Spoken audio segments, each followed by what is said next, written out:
Hello guys, स्वागत है आप सभी का ऑनलाइन स्टडी अकेडमी में, जहां पे हम डिस्कस कर रहे हैं रोजगार और निर्माण पत्रिका का। आज की वीडियो में हम कवर करेंगे 21 से लेकर 27 अगस्त 2023 का एडिशन।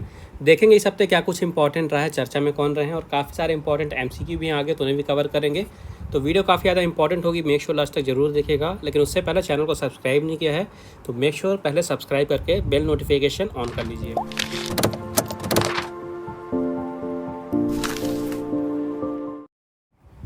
तो शुरुआत करेंगे एक महत्वपूर्ण दिवस से, जो कि है विश्व फोटोग्राफी दिवस, वर्ल्ड फोटोग्राफी डे। ये दिन पूरे विश्व भर में मनाया जाता है हर साल 19 अगस्त को। हर साल इसके लिए एक नया विषय यानी थीम होती है। इस साल की थीम है लैंडस्केप्स। 2023 की थीम रखी गई है लैंडस्केप्स। तो आपको डेट भी याद रखनी है 19 अगस्त, और थीम भी याद रखनी है।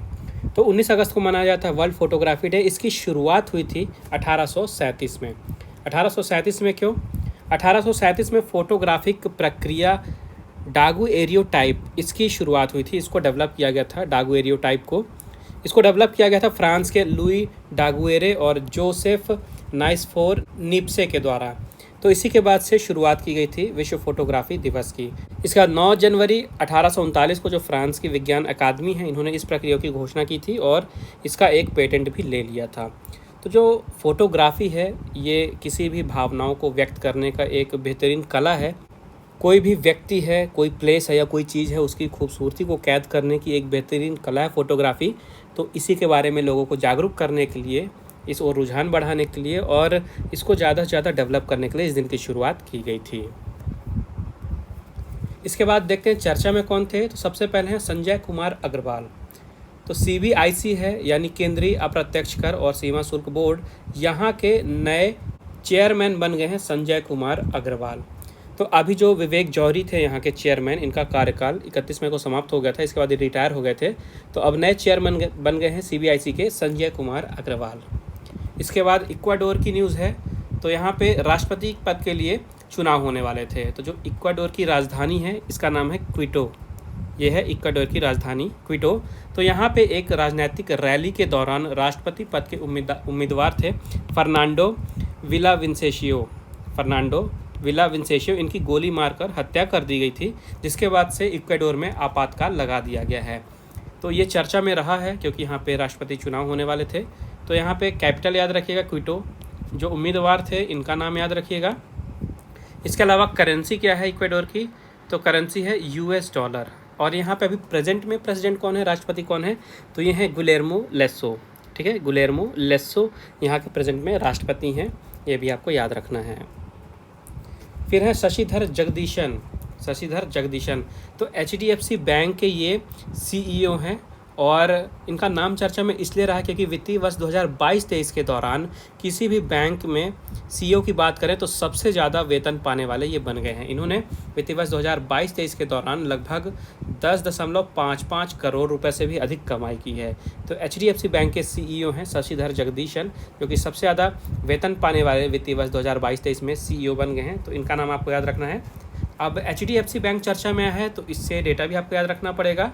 HDFC बैंक की स्थापना हुई थी 1994 में। इसका मुख्यालय यानी हेडक्वार्टर कहाँ है? ये है मुंबई में। अब देखिए, अगर आप बैंकिंग के क्षेत्र की या इंश्योरेंस के क्षेत्र की तैयारी कर रहे हैं, उससे रिलेटेड कुछ एग्ज़ाम हैं, तो बैंक के क्वेश्चन काफ़ी ज़्यादा इंपॉर्टेंट हो जाते हैं। तो जब भी बैंक के क्वेश्चन आते हैं, तो कई बार देखा गया कि बैंक की टैगलाइन भी पूछी जाती है। तो HDFC बैंक की टैगलाइन आपको याद रखनी है। HDFC बैंक की टैगलाइन है we understand your world.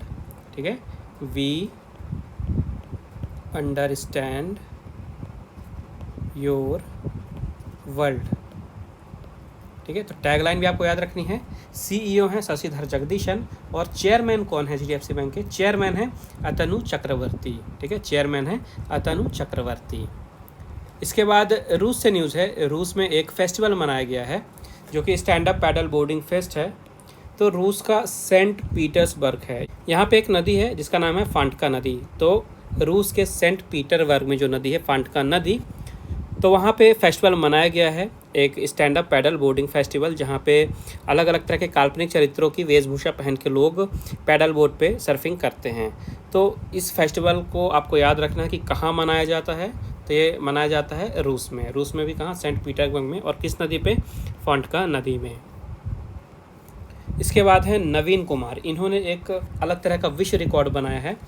Bharat के हैं नवीन कुमार और इन्होंने 1 मिनट में बिना हाथ लगाए अपने हाथे से 273 अखरोट तोड़े हैं और जिस कारण से इनका नाम Guinness book of world record में शामिल किया गया है। ये जो पहले रिकॉर्ड था ये मोहम्मद राशिद के नाम था। इन्होंने 1 मिनट में 254 अखरोट तोड़े थे और अब नवीन कुमार ने 1 मिनट में 273 अखरोट तोड़ के ये नया रिकॉर्ड अपने नाम किया है। इसके बाद है जितिन विजयन।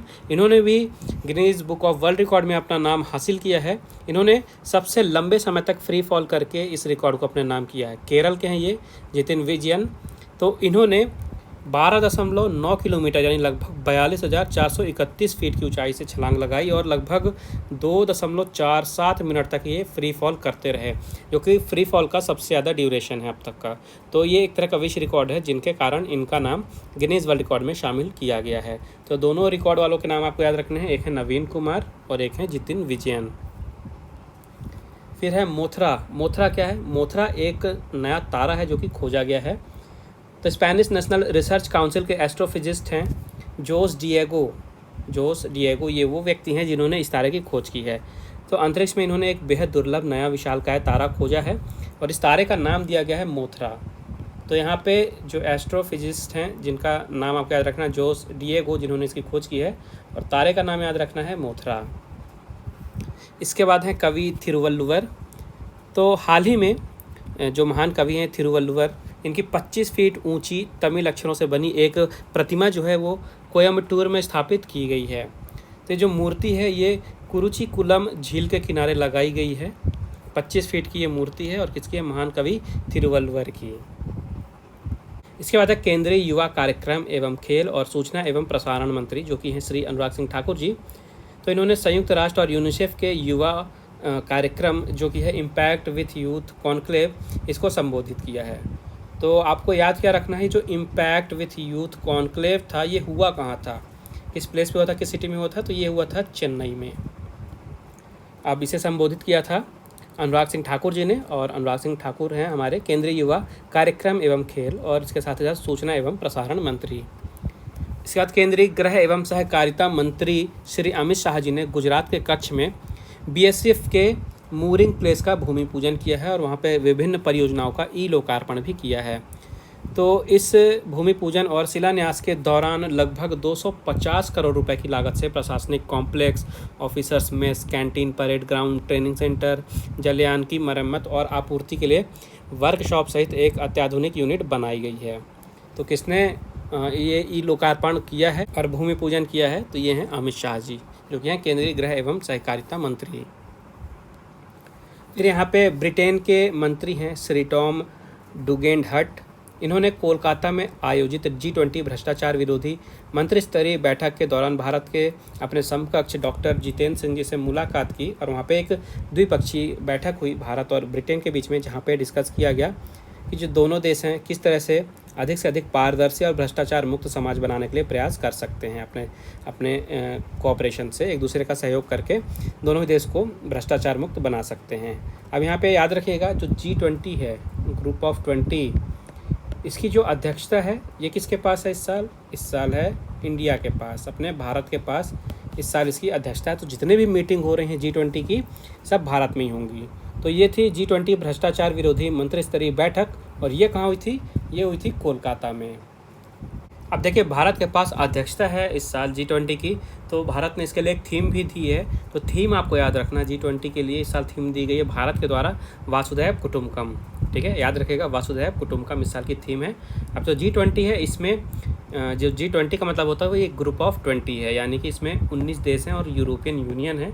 19 देश कौन कौन से हैं? United State, Germany, Canada, Australia, France, Italy, China, Argentina, Mexico, United Kingdom, Russia, India, Brazil, South Africa, Japan, तुर्की, Indonesia, Saudi Arabia, South Korea, Spain, Netherlands, Egypt, UAE, Oman और इसके साथ ही साथ यूरोपियन यूनियन। तो ये टोटल 20 मेंबर्स हो गए, तो इसे ग्रुप ऑफ 20 कहा जाता है।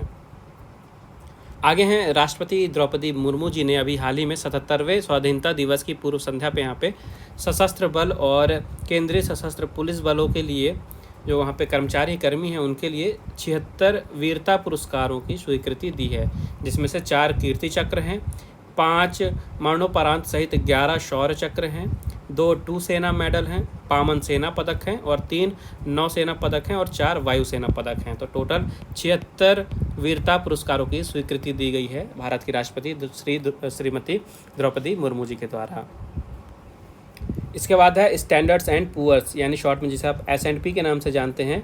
तो इन्होंने भारतीय अर्थव्यवस्था के लिए अपना कुछ एस्टिमेशन दिया है। इन्होंने बताया है कि 2031 तक सालाना औसतन जो ग्रोथ होगी भारतीय GDP की, ये होगी 6.7% की। 2031 तक भारत की जो एवरेज डेवलपमेंट होगी GDP की वो 6.7% होगी।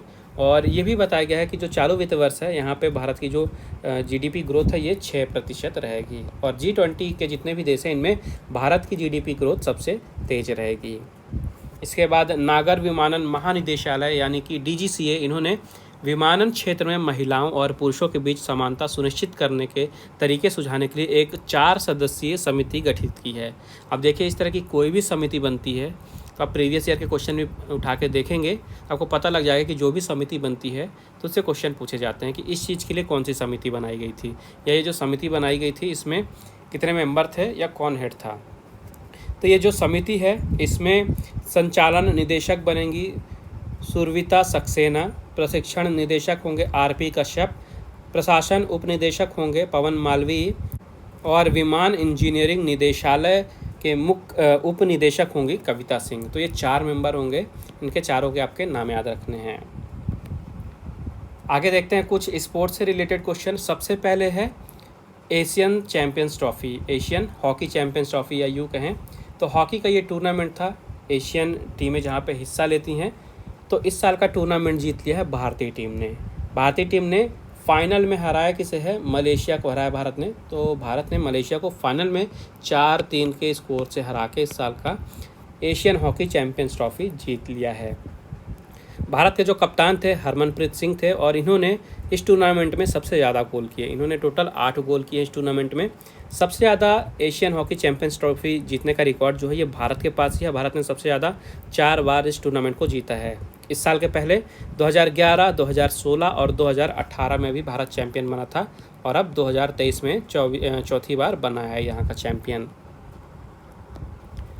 फिर यहाँ पे फुटबॉल का टूर्नामेंट है जो कि है अरब क्लब चैम्पियंस कप।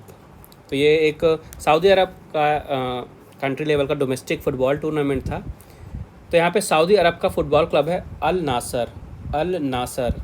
ये वही क्लब है जिसके लिए क्रिस्टियानो रोनाल्डो खेलते हैं, इन्होंने इसके लिए साइन अप किया था। तो इस साल का जो टूर्नामेंट है ये अल नासर ने जीता है। इन्होंने फाइनल में सऊदी अरब के ही एक क्लब को हराया है और जिसे हराया है जिस क्लब को उसका नाम है अल हिलाल। तो आपको क्या याद रखना है, इस साल का अरब क्लब चैम्पियंस कप जो है अल नासर ने अल हिलाल को 2-1 से हराकर जीत लिया है। इसके बाद टेनिस का एक प्रतियोगिता है जो कि है कनाडा ओपन।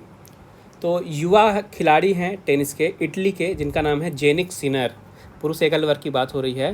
तो इटली के युवा टेनिस खिलाड़ी हैं जेनिक सिनर। इन्होंने पुरुष एकल वर्ग में कनाडा ओपन जीत लिया है। इन्होंने पहली बार इस टूर्नामेंट को जीता है। इन्होंने फाइनल में ऑस्ट्रेलिया के एलेक्स डे मिनोर को हराया है। एलेक्स डे मिनोर को इन्होंने हराया है और इस साल का कनाडा ओपन का पुरुष एकल वर्ग का प्रतियोगिता जीत लिया है। अब देखिए, स्पोर्ट्स से जो भी आप क्वेश्चन पढ़ेंगे तो जो भी प्रतियोगिता का नाम आता है आपको याद रखना है कि जो प्रतियोगिता किस खेल से संबंधित है। खिलाड़ियों का नाम आता है तो आपको याद रखना है कि जो खिलाड़ी है किस खेल से संबंधित है और किस देश के लिए खेलते हैं। तो जैसे जो टूर्नामेंट जीते हैं जेनिक सिनर, पूछ सकता है कि किस खेल से संबंधित हैं, तो ये टेनिस खेलते हैं। किस देश के लिए खेलते हैं, तो ये इटली के लिए खेलते हैं। अब यहाँ विजेता और उप विजेता दोनों के ही नाम इंपॉर्टेंट होते हैं, तो दोनों के नाम आपको याद रखना है। ये थी पुरुष एकल वर्गों की बात। वहीं महिला एकल वर्ग की बात करें, जो महिला एकल वर्ग की प्रतियोगिता है ये जीती हैं अमेरिका की टेनिस खिलाड़ी जेसिका पेगुला जीती हैं महिला एकल वर्ग में कनाडा ओपन। इन्होंने फाइनल में रूस की ल्यूडमिला सेमसोनोवा को हराया है। ठीक है, ल्यूडमिला सेमसोनोवा ये रूस की खिलाड़ी हैं और जो जीती हैं जेसिका पेगुला ये अमेरिका की टेनिस खिलाड़ी हैं। तो ये चारों खिलाड़ियों के नाम आपको याद रखना है। इसके अलावा जो कनाडा ओपन है सबसे ज़्यादा बार जीते हैं राफेल नडाल। इन्होंने टोटल 5 बार इस टूर्नामेंट को जीता है। इसके बाद अंतर्राष्ट्रीय क्रिकेट परिषद यानी कि ICC ने जुलाई माह के लिए ICC player of the month जो पुरस्कार है उनकी घोषणा कर दी है। तो महिलाओं में बात करें तो इस पुरस्कार के लिए ऑस्ट्रेलिया की ऑलराउंडर है एशले गार्डनर। तो जुलाई माह के लिए महिलाओं में ICC player of the month बनी है ऑस्ट्रेलिया की एशले गार्डनर। वहीं पुरुषों में बात करें तो पुरुष में इंग्लैंड के तेज गेंदबाज हैं क्रिस वोक्स। तो इनको चुना गया है जुलाई माह के लिए अंतर्राष्ट्रीय क्रिकेट परिषद के द्वारा प्लेयर ऑफ द मंथ। तो महिलाओं में एशले गार्डनर, पुरुषों में क्रिस वोक्स, दोनों को याद रखना, दोनों का नाम आपको। इसके बाद है हैरी केन कौन है? ये फुटबॉल खिलाड़ी हैं और ये इंग्लैंड के लिए खेलते हैं फुटबॉल। तो हाल ही में इन्होंने जर्मनी के फुटबॉल क्लब बायर म्यूनिख के साथ करार किया है, मतलब एग्रीमेंट साइन किया है और ये अब 4 साल के लिए बायर म्यूनिख के लिए खेलेंगे। क्लब लेवल की बात करें तो इंटरनेशनल लेवल पे ये इंग्लैंड के लिए खेलते हैं। स्टार फुटबॉलर हैं इंग्लैंड के, नाम है हैरी केन, इनका नाम भी आपको याद रखना है।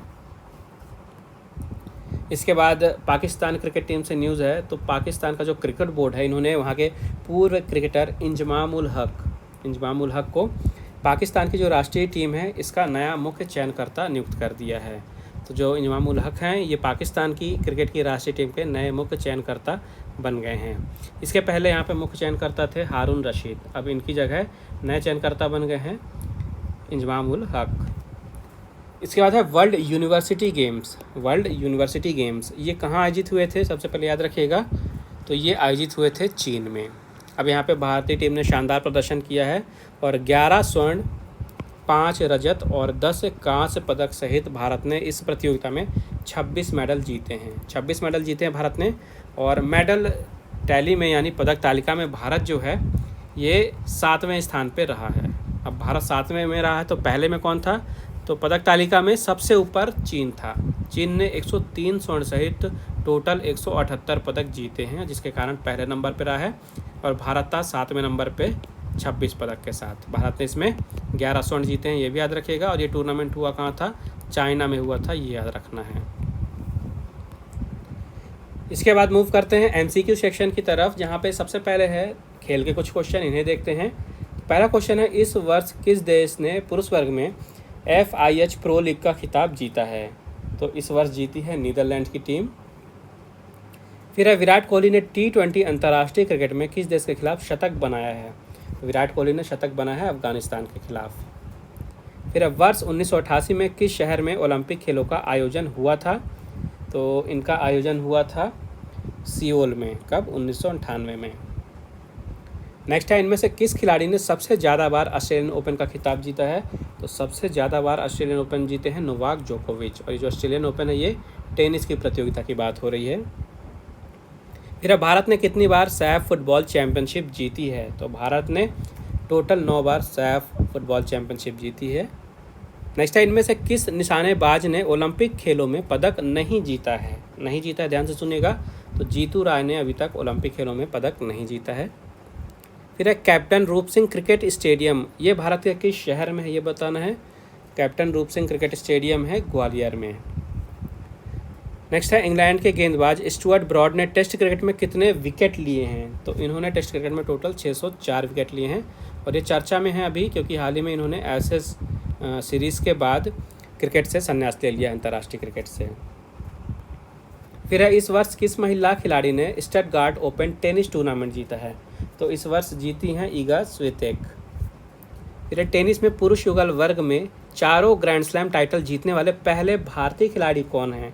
तो ये हैं लिएंडर पेस।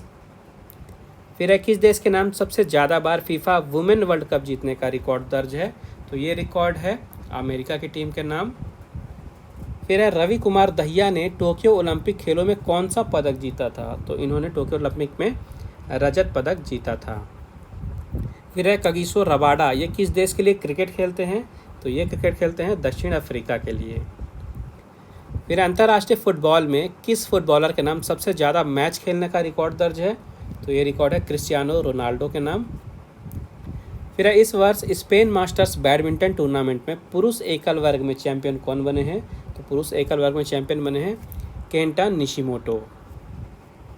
फिर इनमें से किस क्रिकेटर ने क्रिकेट के तीनों प्रारूपों में भारत का प्रतिनिधित्व किया है? तो ये हैं राहुल द्रविड़।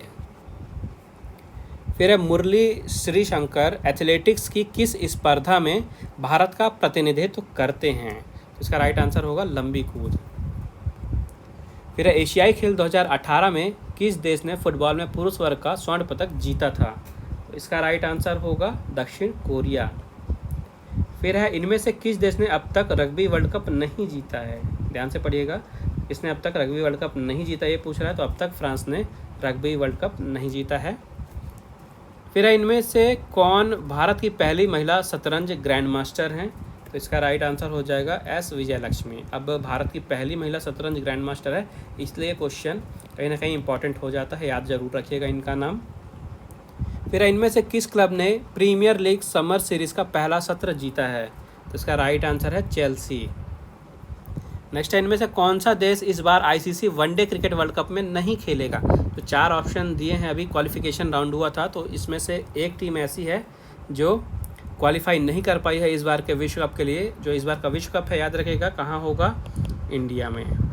इसलिए इससे जुड़ी जो भी क्वेश्चन बनते हैं, न्यूज़ हैं, सब कुछ इंपॉर्टेंट है क्योंकि भारत में होना है। तो बढ़ते हैं क्वेश्चन की ओर। क्वेश्चन में आपको बताना है कि कौन सा देश, इस 4 ऑप्शन है इनमें से कौन सा ऐसा देश है जो इस बार विश्व कप नहीं खेलेगा?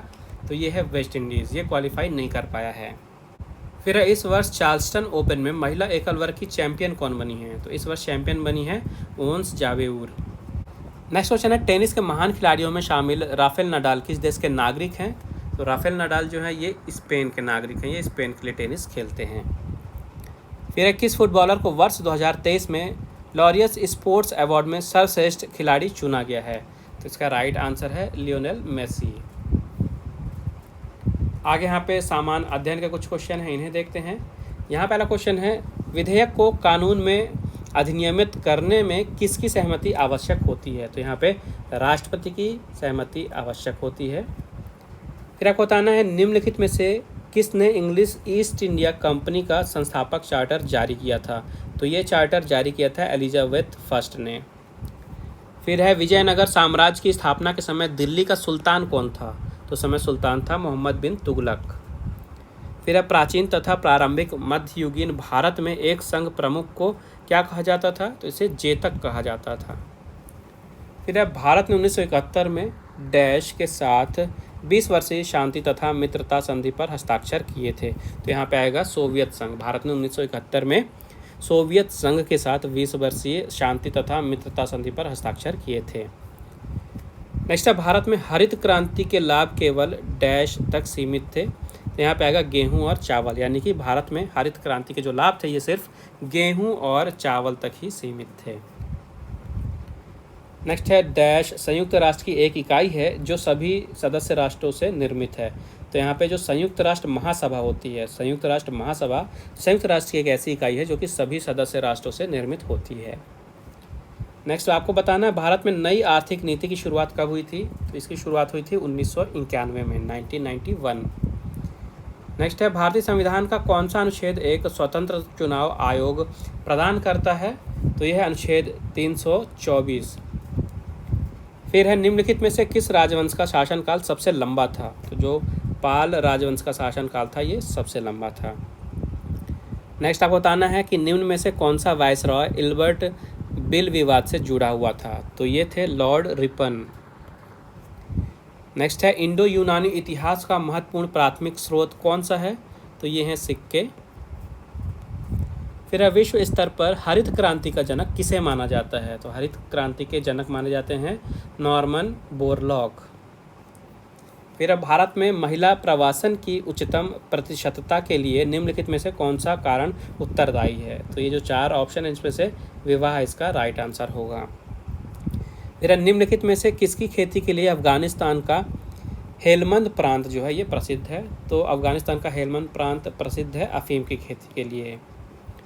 फिर लाल बहादुर शास्त्री की समाधि को किस नाम से जाना जाता है? तो इसे विजय घाट के नाम से जाना जाता है। नेक्स्ट है दक्षिण अफ्रीका के कितने देश मिलकर दक्षिण अफ्रीकी सीमा शुल्क संघ का निर्माण करते हैं? तो इसमें 5 देश आएंगे, 5 देश मिलकर दक्षिण अफ्रीका सीमा शुल्क संघ का निर्माण करते हैं।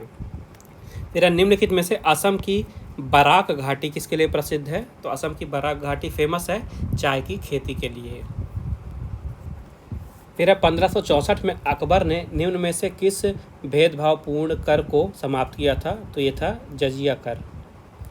फिर है अष्टदिग्गज किसके शासनकाल में थे, तो ये थे विजयनगर के शासनकाल में। फिर है चालकोलिथिक युग को किस रूप में भी जाना जाता है, तो इसे ताम्र युग के रूप में भी जाना जाता है। नेक्स्ट है किसके शासनकाल में अहमद शाह अब्दाली ने आक्रमण किया था, तो उस समय शासक थे शाह आलम द्वितीय। फिर है भारत छोड़ो आंदोलन किस वर्ष शुरू किया गया था, तो भारत छोड़ो आंदोलन शुरू किया गया था 1942 में। नेक्स्ट है बृहत ज्वार भाटा और लघु ज्वार भाटा के बीच अनुमानित अंतराल कितना है, तो अंतराल है यहाँ पे 7 दिन का। फिर है किस वंश के तहत मथुरा कला विद्यालय समृद्ध हुआ, तो उस समय जो वंश चल रहा था ये था कुषाण वंश। फिर राज्य का साप्तांग सिद्धांत निम्नलिखित में से किस ग्रंथ द्वारा स्थापित किया गया था, तो ये ग्रंथ था अर्थशास्त्र। नेक्स्ट है अंग्रेजी ईस्ट इंडिया कंपनी को किस वर्ष समाप्त किया गया था, तो इसे समाप्त किया गया था 1858 में। फिर पीपल्स प्लान की वकालत किसके द्वारा की गई थी, तो ये वकालत की गई थी एम.एन. रॉय जी के द्वारा। नेक्स्ट है संयुक्त राष्ट्र मानवाधिकार आयोग की स्थापना कब हुई थी, तो इसकी स्थापना हुई थी 1946 में। फिर भारतीय रिजर्व बैंक की स्थापना किस वर्ष की गई थी, तो इसकी स्थापना की गई थी 1935 में। और इसकी जो स्थापना की गई थी ये RBI एक्ट 1934 के तहत की गई थी। तो याद रखिएगा RBI एक्ट 1934 है लेकिन ईयर 1935 है, तो कंफ्यूज नहीं होना है। फिर इसके बाद कुछ हिंदी के क्वेश्चन हैं, इन्हें भी देख लेते हैं। यहाँ पहला क्वेश्चन है जगदिनोर के रचयिता कवि कौन हैं, तो ये हैं पद्माकर। नेक्स्ट है ना ही पराग ना ही मधुर मधु ना ही विकास इहकाल, ये जो पंक्तियाँ हैं ये किस कवि की हैं, तो ये हैं बिहारी लाल की। फिर है गिरधर कविराय की रचनाएं किस छंद में हैं, तो ये हैं कुंडलिया छंद में। नेक्स्ट बताना है भक्तमाल के रचयिता कौन हैं, तो इसके रचयिता हैं नाभादास। फिर है भास्कर रामायण किस भाषा में लिखी गई है, तो लिखी गई है तेलुगु भाषा में। फिर है अश्लौ नसानी अब न नसौहों, ये जो पंक्तियां हैं ये किस काव्य ग्रंथ की हैं, तो ये पंक्तियां हैं विनय पत्रिका की। फिर है बीजक संकलन में कबीरदास की रचनाएं किसने संकलित की हैं, तो ये संकलित की गई थी धर्मदास के द्वारा। फिर है किस कवि का वास्तविक नाम जो है ये वैद्यनाथ मिश्र है, तो ये है नागार्जुन। ठीक है, नागार्जुन नाम से जाने जाते हैं कवि, इनका वास्तविक नाम है वैद्यनाथ मिश्र। फिर है भक्तमाल के रचयिता कौन है ये बताना है, क्वेश्चन शायद रिपीट हो गया है, तो इसका राइट आंसर होगा नाभादास। फिर है मलिक मोहम्मद जायसी की रचना कौन सी नहीं है इनमें से, तो मधुमालती जो है ये मलिक मोहम्मद जायसी की रचना नहीं है। फिर है काव्यादर्श ग्रंथ के रचनाकार कौन है, तो ये हैं दंडी। नेक्स्ट है प्रभा खेतान की आत्मकथा कौन सी इनमें से, तो ये है अन्या से अनन्या, ये प्रभा खेतान की आत्मकथा है। फिर है पहला गिरमिटिया, इस उपन्यास के लेखक कौन हैं, तो इसके लेखक है गिरिराज किशोर। नेक्स्ट है शंकर शेष द्वारा रचित नाटक कौन सा नहीं है इनमें से, कोर्ट मार्शल जो है ये एक नाटक है और ये शंकर शेष द्वारा रचित नहीं है। फिर आपको बताना है रामचंद्रिका, इसके रचनाकार कौन है, इसके रचनाकार है केशव दास। फिर है पाल गोमरा का स्कूटर, ये कहानी है और ये इसके रचनाकार कौन है ये बताना है, इसके रचनाकार है उदय प्रकाश। फिर इनमें से रेणु जी की कौन सी कहानी का नाम मारे गए गुलफाम भी था, तो जो तीसरी कलम है कहानी इसका नाम मारे गए गुलफाम भी है। फिर आपको बताना है स्त्री विमर्श के पुरोधा कौन माने जाते हैं, तो इसका राइट आंसर होगा राजेंद्र प्रसाद। फिर है गुड़िया भीतर गुड़िया, ये किस प्रसिद्ध लेखिका की आत्मकथा है, तो ये आत्मकथा है पुष्पा मैत्रेयी की। फिर है ब्रह्म राक्षस, ये कविता है और इसमें किस काव्य तत्व का प्रमुख उपयोग किया गया है ये बताना है, तो ये फैंटेसी है इसका राइट आंसर, इसमें फैंटेसी तत्व का उपयोग किया गया है। फिर है स्वच्छंदतावाद के जन्मदाता कौन माने जाते हैं, तो ये माने जाते हैं रूसो। फिर है गोबर गणेश, इस उपन्यास के लेखक कौन है, इसके लेखक है रमेश चंद्र शाह। फिर आपको बताना है काव्य प्रकाश के रचयिता इनमें से कौन है, तो काव्य प्रकाश के रचयिता हैं आचार्य मम्मट। फिर है छायावाद का पतन, ये किस लेखक की कृति है ये बताना है, तो ये कृति है डॉक्टर देवराज उपाध्याय की। नेक्स्ट आपको बताना है ध्वनि का संबंध किस शब्द शक्ति से है, तो इसका संबंध है व्यंजना से। फिर असाध वीणा, इनमें से किस कवि की कृति है ये, तो असाध वीणा ये अज्ञेय है। फिर है कवित्त रत्नाकर के रचयिता कौन है, तो इसके रचयिता है सेनापति। फिर है राग दरबारी, इस उपन्यास के लेखक कौन है, इसके लेखक हैं श्रीलाल शुक्ल। इसके बाद देखते हैं स्मृति शेष। तो यहाँ पे विकास सिन्हा जी हैं जिनका हाल ही में 78 वर्ष की आयु में निधन हो गया है।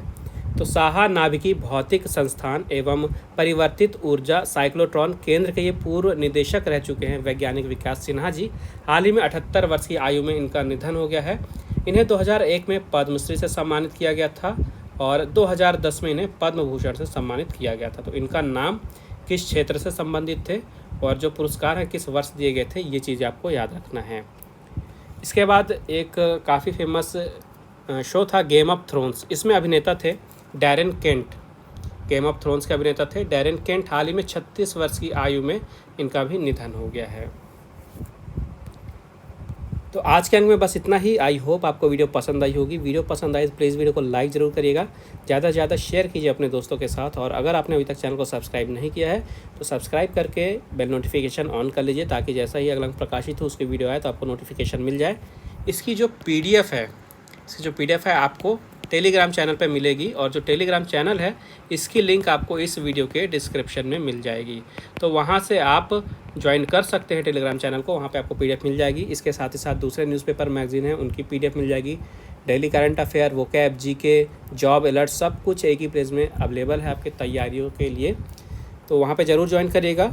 और इसके साथ ही साथ जो प्रतियोगिता दर्पण है, जो कि हर एक एग्ज़ाम के लिए काफ़ी ज़्यादा इंपॉर्टेंट मानी जाती है इंडिया में, उसका भी विश्लेषण चालू है चैनल पे।